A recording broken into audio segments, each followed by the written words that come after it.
The afternoon seemed perfect, clear skies, warm sun, and a breeze carrying the scent of cut grass. Lisa sat on the back steps with tea in hand, watching her kitten Nina tumble through a patch of daisies. The white fur shimmered in the light, the faint jingle of her bell punctuating each playful leap. Lisa glanced at her phone for a moment. Then something shifted, the breeze stilled, the trees rustled sharply, and the yard fell silent. She looked up. The spot where Nina had been seconds ago was empty. "Nina?" she called softly. No answer. She stepped forward. "Sweetheart?" The silence pressed in. A faint rustle came from the bushes, but no white blur bounded back into view. Lisa had never meant to keep the kitten. It had appeared on her porch one evening, trembling under a bench, fur-matted, meow hoarse. She coaxed it out with a slice of turkey, its wide amber eyes peeking from the shadows. That first night it curled into her elbow, and in the weeks that followed, Lisa adjusted her life around it, perches, toys, and quiet companionship that eased her loneliness. Their days settled into a rhythm tea on the steps in the morning, Nina chasing leaves in the yard, until that perfect morning when everything changed. Lisa called her name, searched the yard, peered under shrubs and behind flower pots, but the space felt frozen and empty. Hours turned into a day. She checked every corner, knocked on neighbors' doors, crawled under her deck. No collar jingle, no tuft of fur, nothing.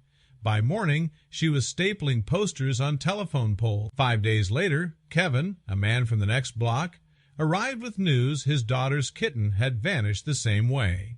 That morning, he'd found a massive paw print in his yard, bigger than a man's hand, not a dog's. Something else. A chill ran down Lisa's spine. She scanned the tree line, the silence now heavy, as if something was watching. That night, she couldn't sleep. The photo of the paw print burned into her mind. Whatever had taken Nina wasn't a fox or a raccoon, it was a predator. The next morning, she updated her flyers to include Kevin's kitten and a warning, possibly dangerous animal involved.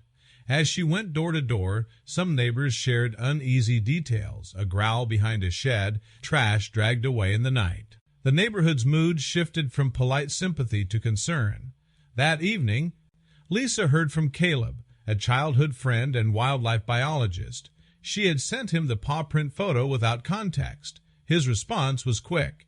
He wanted to see the tracks in person. "Could be something big," he said, "and I want a closer look."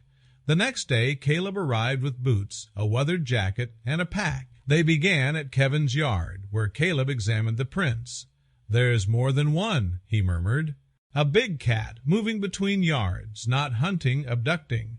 They followed the trail into the forest, where the world turned cool and muted. Caleb searched for signs. Broken branches, fur, more tracks. Soon they found a half-smeared paw print in the soil. Same animal. Deeper in, Caleb uncovered a faded red collar. Not Nina's, this one had been there for a while. Unease pooled in Lisa's chest. Whatever it was had done this before. Then, through the trees, they saw a mountain lion in a clearing, moving with silent grace. In its jaws, held gently, was a small white bundle. Lisa's breath caught. "Nina!" Caleb gripped her arm. "Wait, she's alive. We follow, not chase."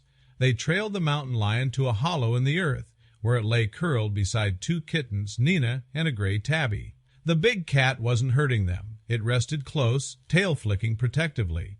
Caleb whispered, "She's grieving. Probably lost her own cubs and redirected her instinct onto these two." Lisa's hands trembled. "So what do we do?" Caleb explained. They'd wait until the lion went to hunt. If she never left, they'd need another plan. For over an hour they watched. The lion stayed close, circling the clearing like a sentinel. Then she stopped staring straight at them. Golden eyes locked through the brush, ears twitching, tail flicking low. Caleb muttered, "She knows we're here." Lisa froze. The lion didn't advance, but her gaze never wavered. Slowly, Caleb reached into his pack and pulled out a pouch of strong-smelling jerky. "If she's hungry, I can draw her off," he whispered.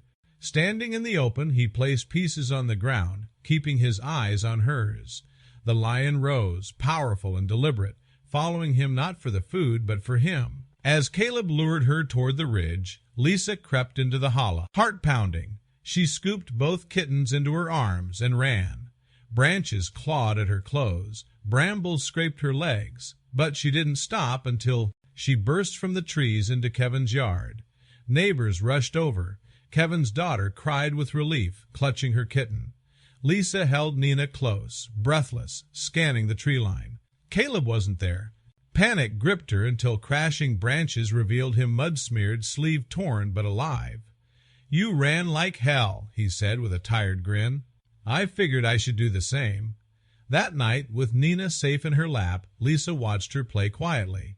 Caleb promised trail cams and wildlife alerts. Outside, the trees swayed in darkness, but Lisa didn't look toward them. Not tonight.